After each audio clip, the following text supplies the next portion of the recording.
Welcome, everyone. My guest today is Lead Analyst Logan Mohtashami to talk about the jobs data and the next Fed chair.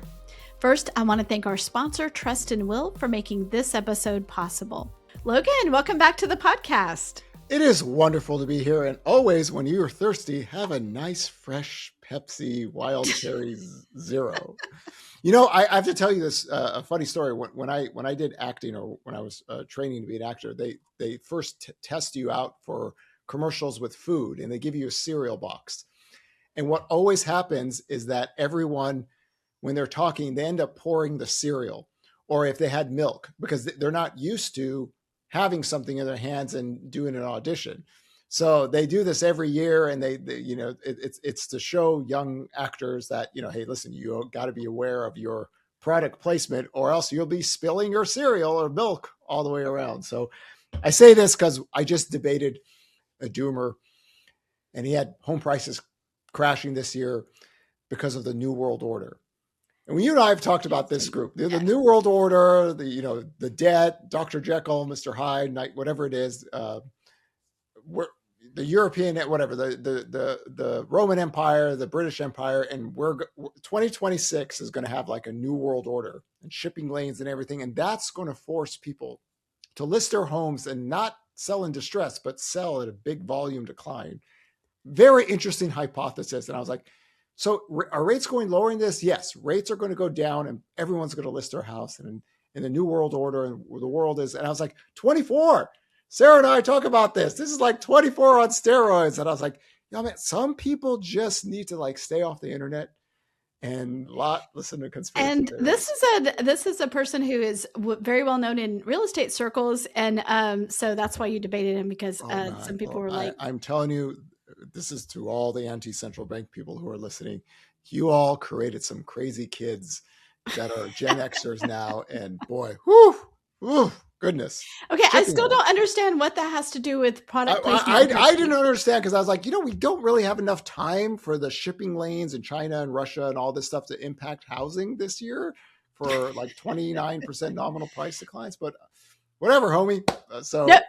No, but I don't understand what that has to do with Pepsi and product Oh placement. no, I was just drinking. I just literally thought of when I was doing a Pepsi audition. So I just very random. I see the camera, and I'm being a ham again, and I was just like, and no one's ever going to find my commercial because it's old technology, and it's pretty good. And I think it's always confusing. If you listen to the podcast and you don't watch the podcast, you're like, why is he even doing that? But it's because he had a can. A lot of people listen. I mean, a lot of people watch. I always see people share on Instagram, and they go, hey, the chart daddy, and just look at how that hair flows. And I don't know what I did with my hair recently. It's gone. It's so big. It's very tall. Okay, well, we have a lot to talk about. I think one of the most interesting things today was jobless claims data, and it's like, what is going on? Because I thought we could pretty much count on 26 being, lower rates, but jobless claims still don't seem like jobs are not breaking. Labor's not breaking. One of the reasons why I had home prices falling slightly is that I understand that everybody is in the lower rate camp. Trust me. Trump is talking about lower rates. Bassets want lower rates. Everybody wants lower rates. My job as an analyst is to take all the variables together. And what if the economy in a midterm year doesn't break? What if they just throw everything they had just to make sure that, that's what history has shown us. They'll do what is needed. But what happens to rates if the economy doesn't break? If jobless claims stay very low, but then job growth starts to pick up and wage growth starts to pick up, and the unemployment rate falls. I think that, it's January and there's a lot going on, and who knows, right? You and I were talking about Greenland last time, and then 1 hour later, Trump is doing a deal with Greenland, right? So it's just, there's a lot of noise out there, but what if, labor doesn't break? Does the 10-year yield go back up? Because we're going to have a PCE inflation report that's running at 3%. That's still 1% above target. But Jerome Powell is going to be done. However, doesn't look like they could fire Lisa Cook. It's 24 with the Federal Reserve now. There's a lot of moving parts that we're trying to get updates on, and it'll be interesting to track this going out. But Today is like, what happens to rates if the labor market rebounds? Well, let's talk a little bit about what you saw in the jobless claims in the jobs report today. Like what are you taking out of that besides just the headline number? So to me, it's always been the same story the last 2 years. The labor market is softening. It is softening noticeably. We have the lowest job growth in the 21st century. It's pretty much healthcare and social services. Without that, we're losing jobs. Okay, in that context, we have a very, very low bar to just get a little bit of increase. So what happens? Lower rates does help capital investments, costs, right? If you get rates low enough, housing starts to come back. There's multiplier impacts with housing. So you can make a backdrop that things get just a little bit better. But I think the fight is that so many people are always in the recession camp. That what did we do in 2022, Sarah? We said, our sixth recession red flag model was all in place on August 5th, 2022, but said if the labor triggers don't break, don't go there. So we set markers for everyone. Don't go into the recession talk unless jobless claims on a 4-week moving average heads to for 323K. Back then, the Fed was still hiking rates. They hiked rates in 2023. We had a banking crisis and they still hiked rates. But now we have a lot of rate cuts in the system. Right. Mortgage spreads are better. They're buying 200 billion or whatever is left out of that 200 billion. So the labor over inflation debate becomes a little bit different at this stage because policy is less restrictive now than it was back then. And today, just before we got on the show, the 10-year yield, even with growth still good, jobless claims good, inflation data looking to be 3% on the PCE. The Fed really tracks the PCE. 10-year yields at 4.25. Now, if you believe like I do that 65 to 75% of this is still Fed policy, it looks about right now. But trying to get it under 380, the corridor line, boy, you need changes, right? You need things to either break or the Fed gets dovish or something has to come out of the woodworks. And that's another tug of war battle that we're going to have here this year. That, if the economy is really booming this year, why do rates go to the low fives or the mid fives or anything like that? Unless they have a new Fed chairman and somehow they get more votes and they want to keep this going. So interesting battle this year, much different backdrop than 2022 and 2023, even 2024 and 2025, because we're going to get a new Fed chairman. And Rick Rieder's name is popping up again. So fascinating times, man. I tell you, man, even for myself, there's a lot to go off. I can't imagine what a normal person has to kind of progress and think about this, because I'm sure there's maybe 6 seconds of their thought during a day. Oh, who's going to be the next Fed chairman and what's going to be the policy around that? Okay, before we get to Rick Rieder, I did want to dig in a little bit more to the jobs. So you're still saying what you would consider breaking is 323,000 on the 4-week moving average jobless claims. The headline print today was around 200,000. So we're nowhere. We are softening, but not breaking. That's why I like to use that term. The labor market got softer, but it doesn't break, because when it breaks, things go linear, vertical, however you want to describe it. There is no slope. Like we're seeing the unemployment rate rise as a slope of the curve again, Sarah Wheeler. But when it breaks, man, something happens to where growth really slows down, investment slows down. People don't need enough workers. They want to protect their profit margins as much as possible. Companies go out of business and firings just take off. And that's how economic cycles have worked post-World War II. So what did the manufacturing jobs look like? I saw something early this morning on that. Manufacturing jobs have been losing jobs since February of 2023. So we have a lot of announcements, but what had happened is we had a big increase in manufacturing jobs before the mid part of 2022, and then it's been slowly declining. And again, trade wars, it's not, input costs and these things, it takes time to, get that. But capital investments, one of the things with a tax cut and everything, you're supposed to, you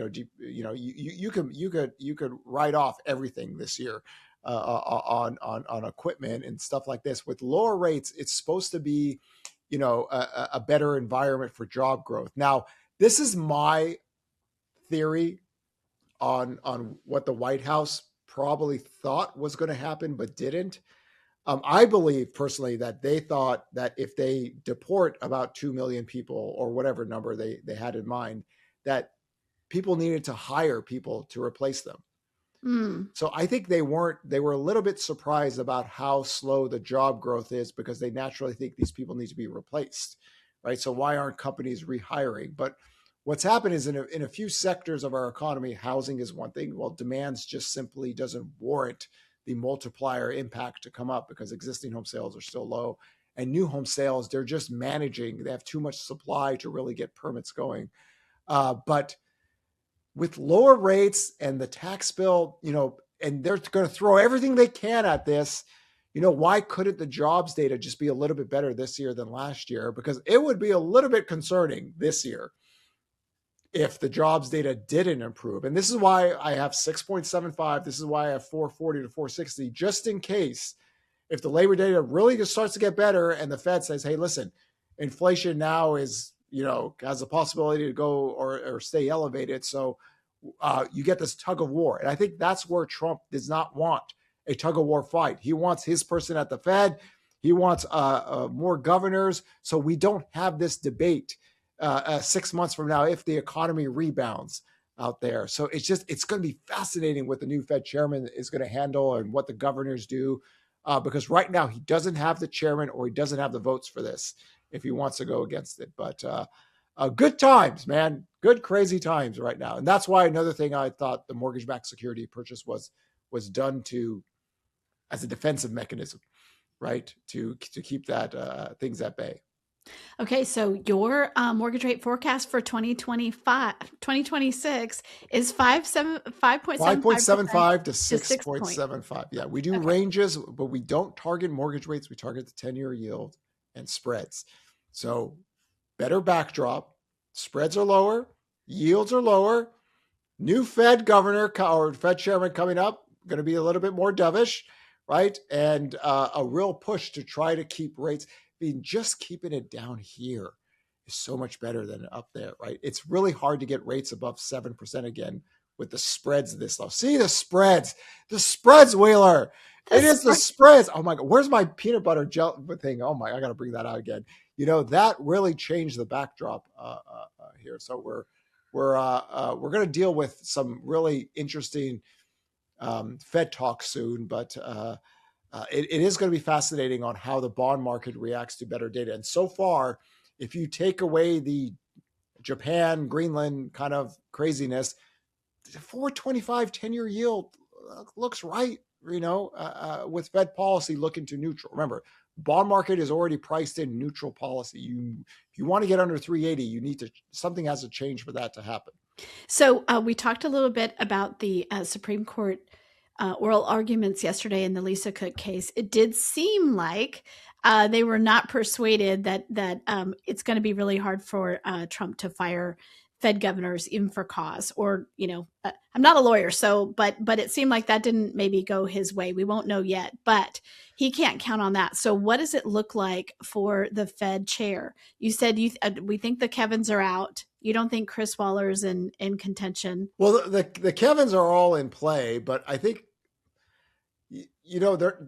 they're waiting to. I mean, at least now we could say this. They're probably waiting to the last minute to make sure they get the right person in. Rick Reeder is a bond guy, so he doesn't really have like a background on the Fed, and he said some a very hawkish thing about inflation before. So Christopher Waller would be the best choice for Trump in a realistic world that he can't fire Fed governors, right? Because whoever the Fed chairman is going to have to rile up votes. Get votes to go to keep things. And everyone hates Kevin Warsh. Like nobody at the Fed likes him. And it's just like, he in a normal setting, he'd be the worst pick out there. Kevin Hassett is still a yes guy, but Trump talked about, I want him at the Economic Council to defend me more. Waller would be the best in terms of trying to keep everything. Let's make sure that the labor data is in a better spot out there. But Rick Reeder to me is interesting if there's stuff in the background that we don't know about. He's been surging in these little gambling polls or whatever out there. But man, if he can't fire governors, they're going to try other tactics to make it really hard for them to, because the Beth Hammocks of the world are going to be the ones targeted this year because she probably wants to raise rates if the labor data. So you're going to have, if the labor data gets better, you're going to have certain Fed governors talking about raising rates because policy clearly isn't restrictive enough. And the inflation is still, close to 1 or 1% above target. Your personal opinion on raising rates. Tell me what your personal opinion is. I would do it the same way I did it before.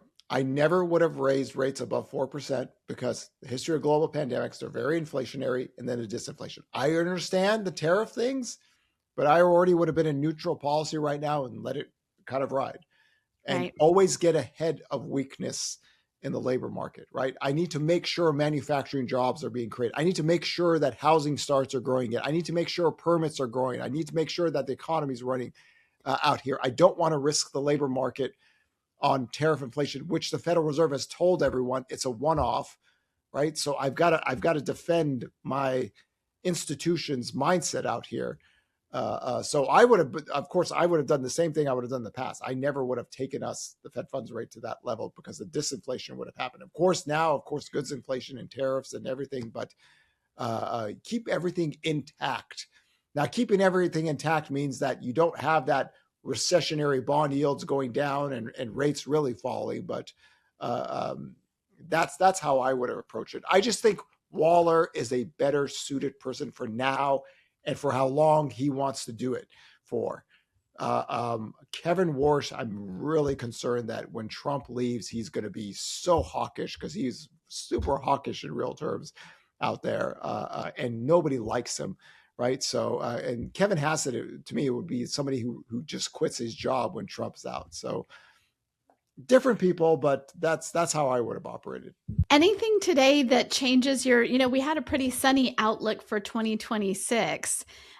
Still pretty sunny comparatively speaking, right? Like we've got some things that make this a more normalized year and some things that would set it up. Anything today that changes that for you? Well, God, if the new world order and the world collapses, oh my God, everything will change because shipping lanes and man, seriously. I think the thing that really surprises me when people are doomerish like that is like, so they think everyone's going to sell their house and then what are they going to do? Like they need a place to stay. Why would you sell your house and do what? And go rent and why? Like that's the part that never makes sense to me in this scenario. Sarah, do you know what I tell all doomers for the last 2 decades? What? Some bleeps are always ice skating uphill. That's just what it is, man. It's just the whole new world order, the whole federal debt thing and all this stuff. And those who have followed me in the past decade, my takes on this. But for housing general, for all of us, again, very simple model for this year. We can get 237,000 more existing home sales, rates 6.25 or stays under there because that's what the data has shown us in the past. Right. And the sales curve so far, we're starting the year, we're positive, right? This isn't like a booming housing market or anything, but it's positive. But there's just so much crazy information out there, Sarah. I think people just get lost with that stuff, but just keep it simple as that. Price growth is cooling down, inventory's up, choices for everyone. The Fed is not hiking rate, all these things that were problems in the past. Remember, last year, the theme was the worst is over for housing. That was the theme line for this. This is like, it's game time. Right. It's time to play ball. So the backdrop is much healthier now than in the last 3 years. Spreads are better. The Fed has cut rates. Rates are lower. Inventories up. Price growth. Buyer seller market. Chart daddy doctrine. It's good. And you just kind of take it off that. But there is, the variables that if people ask me what can kind of sour housing, I say the same thing. Well, labor data gets better. Bond yields go up. Rates go up. And they stay in the upper end range, and the Fed just basically says we need to be more hawkish. That is a legit thing for this year because we're working from so. But so far this year, considering how crazy things are, it's like a 24 movie. Not a bad start. Not a bad start. Okay, we'll end there. Thank you so much, Logan, as always. Pleasure.